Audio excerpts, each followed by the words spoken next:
day to each and everyone. Good day, Sir Lakaden, and good day to each of my fellow students. We are Group 8, and we are here to report you the Chapter 14, Indirect Price Discrimination.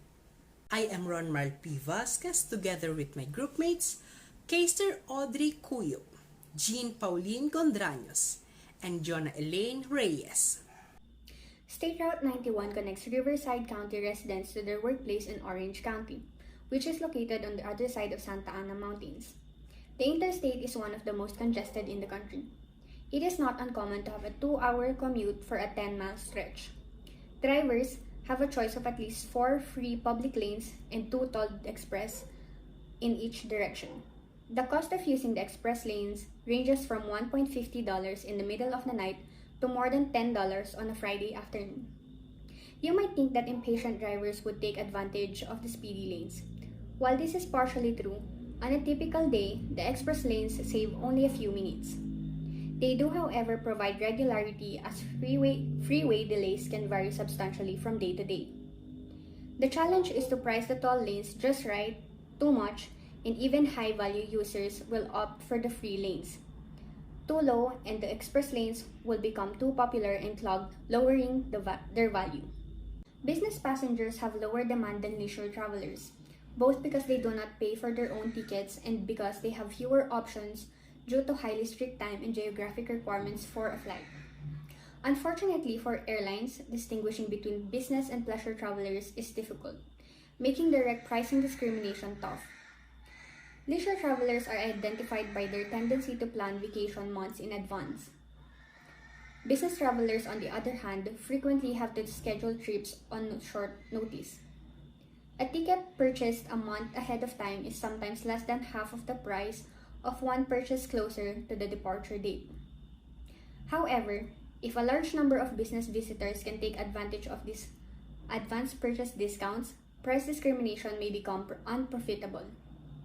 One manufacturing company, for example, discovered that its 60 regional managers bought tickets for their bi-weekly flights just days before departure. The corporation saved $500,000 in travel expense by standardizing its meeting dates. Naturally, this implies the airline lost $500,000 in income. Last week's discussion was all about direct price discrimination. And now we are moving again to a new discussion.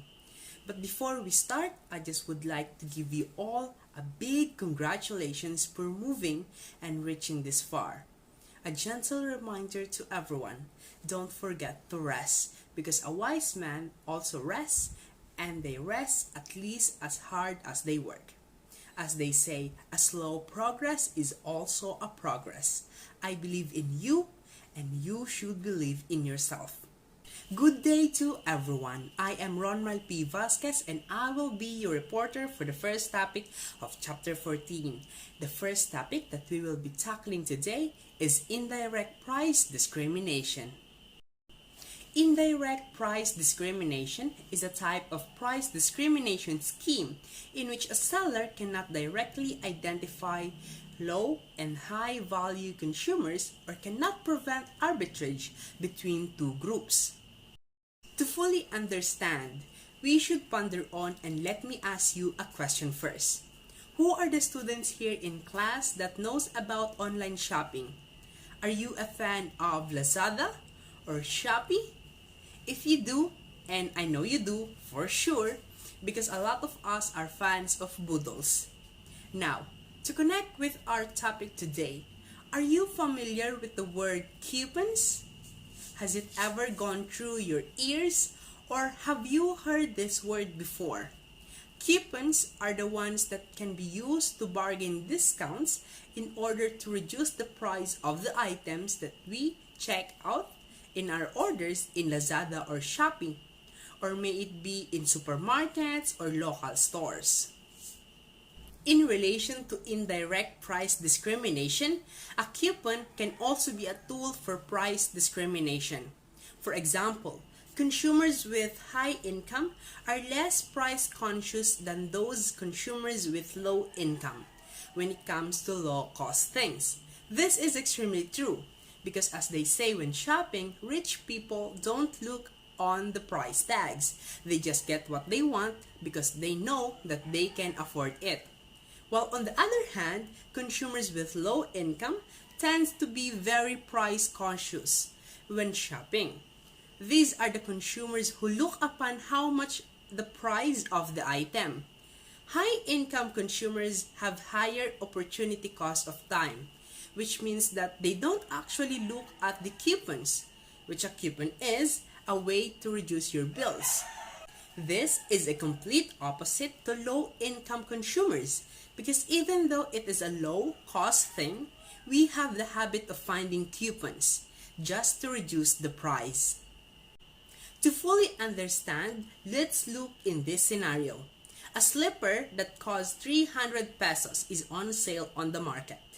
Higher income consumers will not look a coupon just to reduce the price, while on the other hand, low income consumers will try to look away.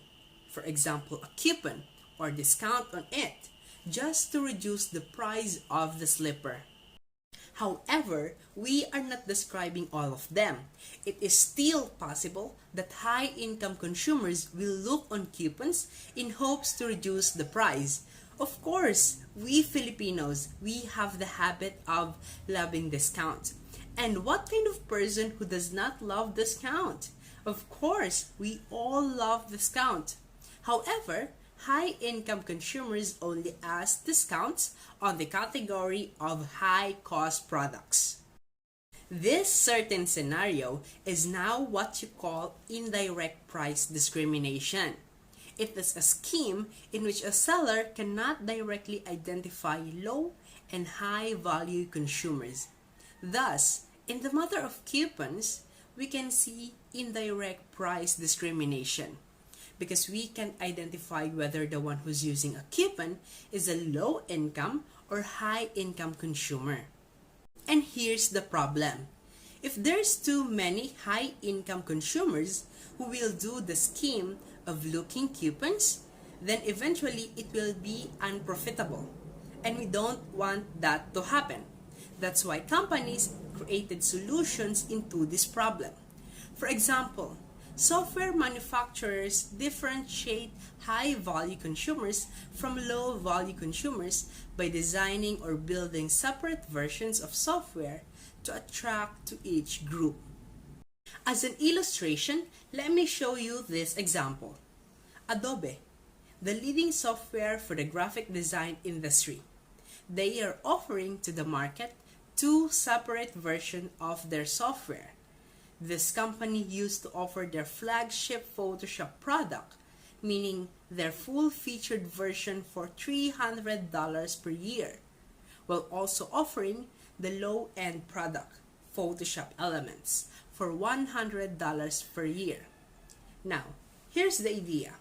Adobe must create and design and price the two versions so that the high-value professional editor will prefer the full-featured version than the low-end product.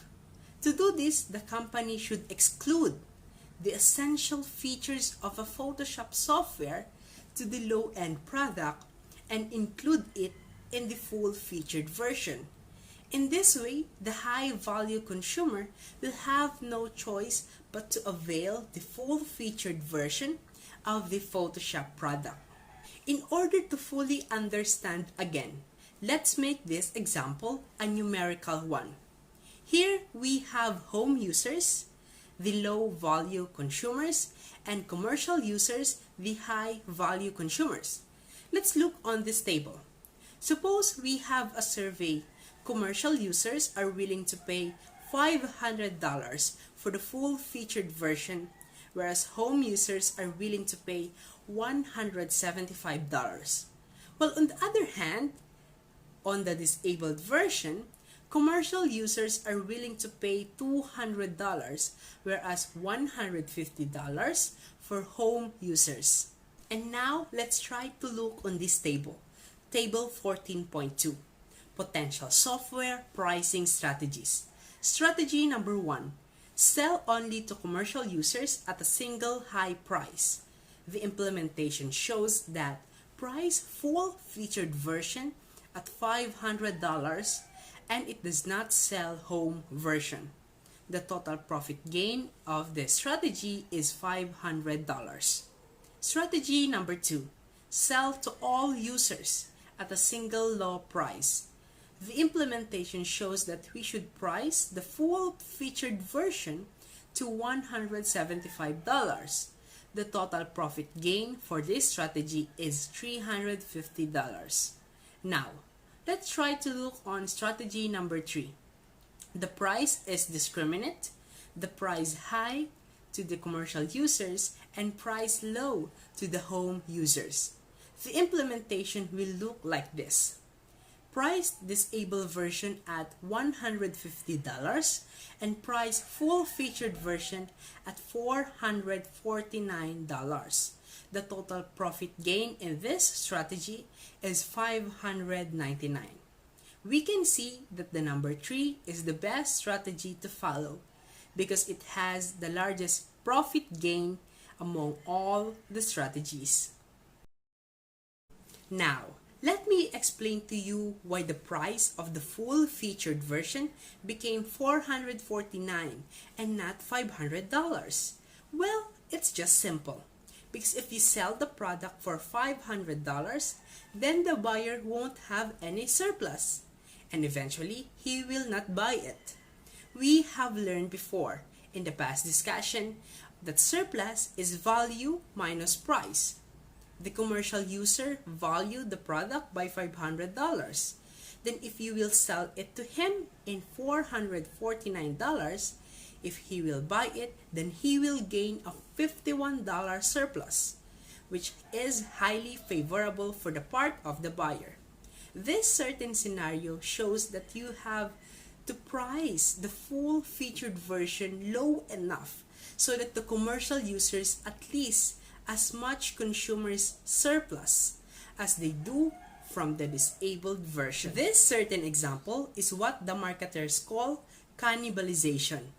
Market cannibalization is a loss in sales caused by a company's introduction of a new product that displaces one of its own older products. It's very important to remember that when offering two versions of products, you need to know that do not cannibalize sales of the high price version. But there are solutions to cannibalization. One of it is to make the low-end product unattractive as much as possible to those commercial users. For example, we should omit the key feature of a Photoshop software to the low-end product and add it on the full featured version. For example, only the full featured version has the CMYK colors, which for professional editors, these colors are absolutely necessary. Other features that you can see on Photoshop elements but included in Adobe Photoshop are actions, advanced text formatting, pen tool, advanced color management, smart objects, and many more. Other examples also is the laser printer. IBM company released the laser printer E as the low-end product of laser printer. The laser printer E can print 5 pages per minute compared to its higher price version laser printer that can print 10 pages per minute. It was said to be that IBM added microchips to the low-end product so that it will have a wait state, slowing the print speed. Now, we can see large companies like Apple and Samsung trying to release 2 different versions of their products. For example, iPhone 13 Pro or iPhone 13 Pro Max, and Samsung S10 and Samsung S10 Plus. Now, to end my report, price discrimination is not always profitable. Sometimes, it is better to offer only one single product as the risk of cannibalization is too great.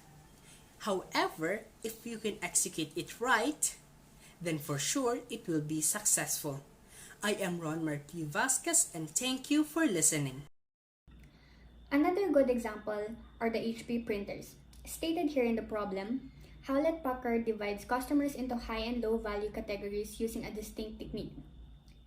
HP's low-value customers use one cartridge per year and are willing to pay $100 for printing services.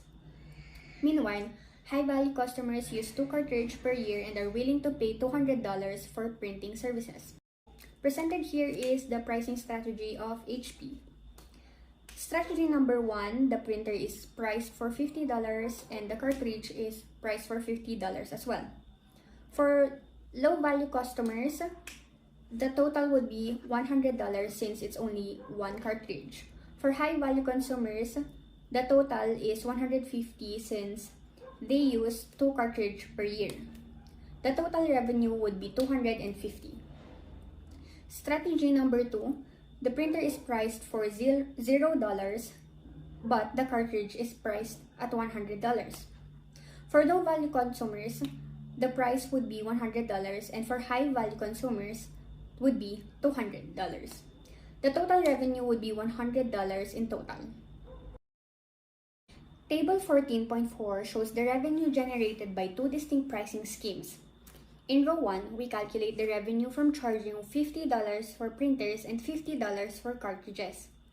We can observe that low-value customers will spend $100, whereas high-value customers would pay $150. Row 2 shows that the company could perform better by giving away the printer and charging $100 per cartridge. The low-value customers pay $100, whereas the high-value customers pay $200. This pricing strategy works only because the high-value consumers use more cartridges than low-value consumers. Since HP charges a relatively high price for cartridges, high-value customers end up paying a higher margin on printing services. This pricing method known as metering. Presented here on the slide is what HP printers use as a method which is called metering.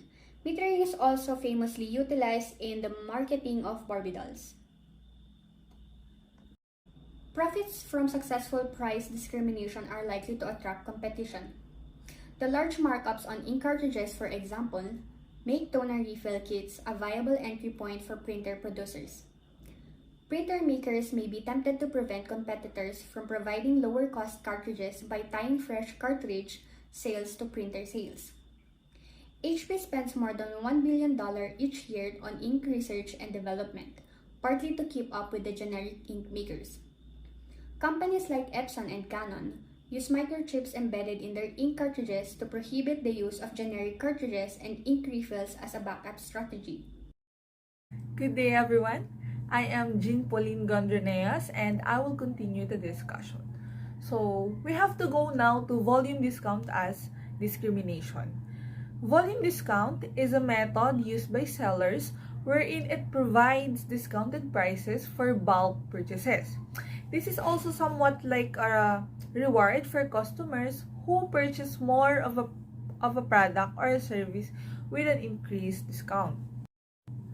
At this point in time, we already knew that the price discrimination is a strategy wherein people or groups of people are charged with different prices by a single supplier.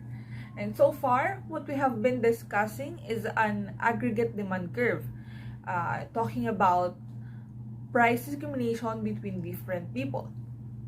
However, when it comes to volume discount as discrimination, we are talking about one customer who wants to purchase more than one unit of a good. Therefore, we are going to use individual demand curve. Okay, presented in the slide is the difference between aggregate demand curve and individual demand curve.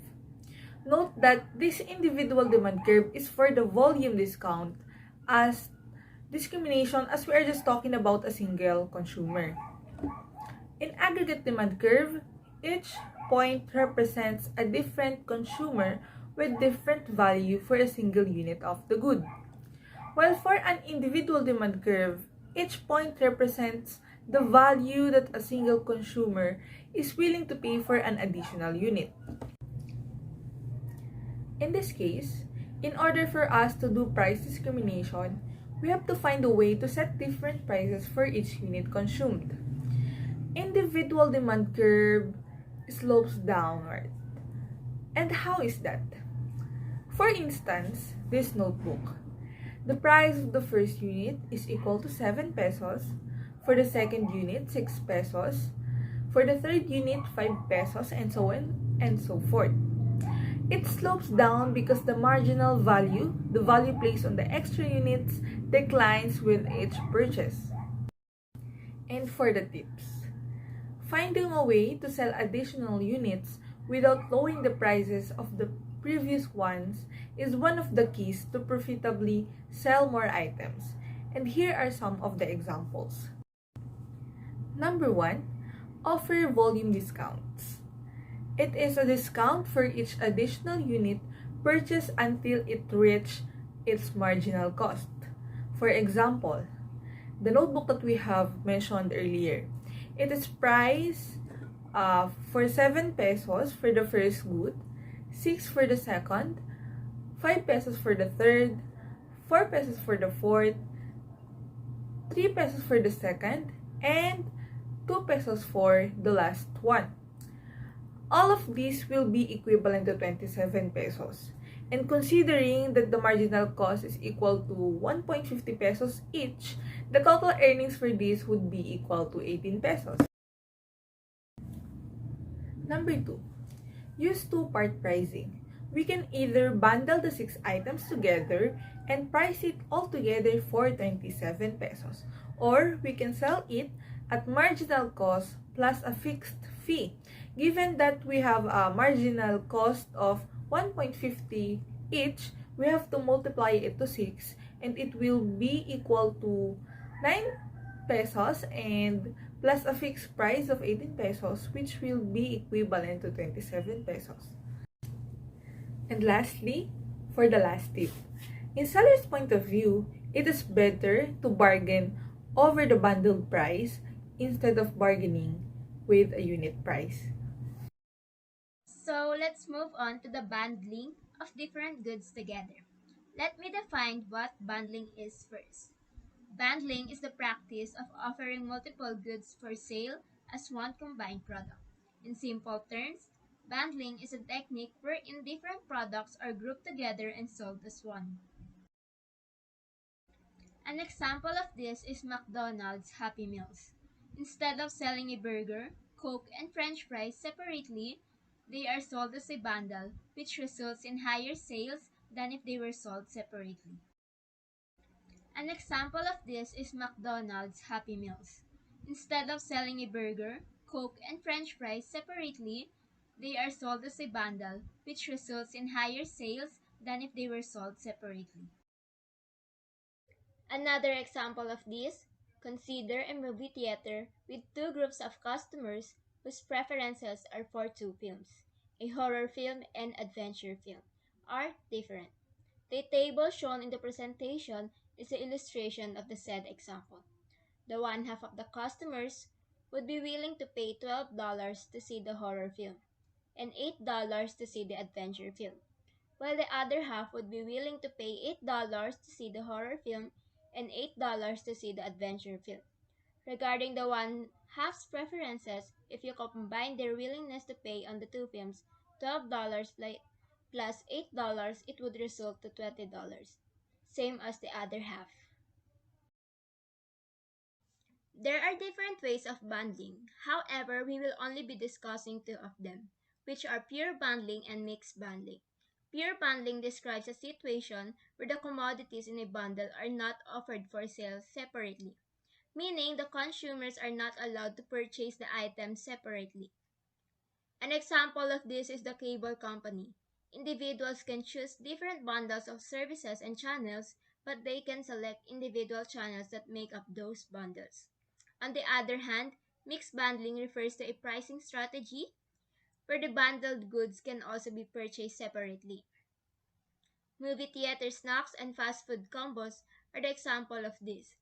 Individuals can purchase each item individually or together as part of the combo for a single price. Summary.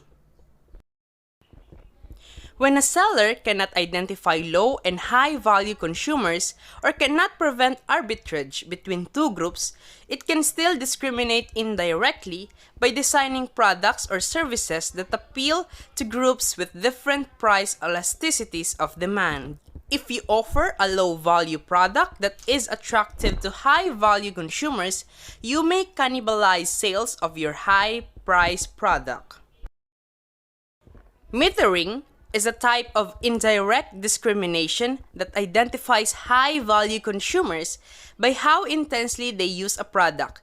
Example, by how many cartridges they buy.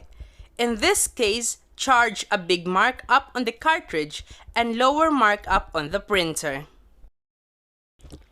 When pricing for an individual customer, do not bargain over unit price. Instead, you should offer volume discounts, use two-part pricing, or offer a bundle containing a number of units. Bundling different goods together can allow a seller to extract more consumer surplus if willingness to pay for the bundle is more homogeneous than willingness to pay for the separate items in the bundle. Good day again! We are your reporters, Kaiser Audrey Cuyop, Jean Pauline Gondraneos, Jhona Ellaine Reyes, and Rhon Vasquez. And this is the report of Group 8.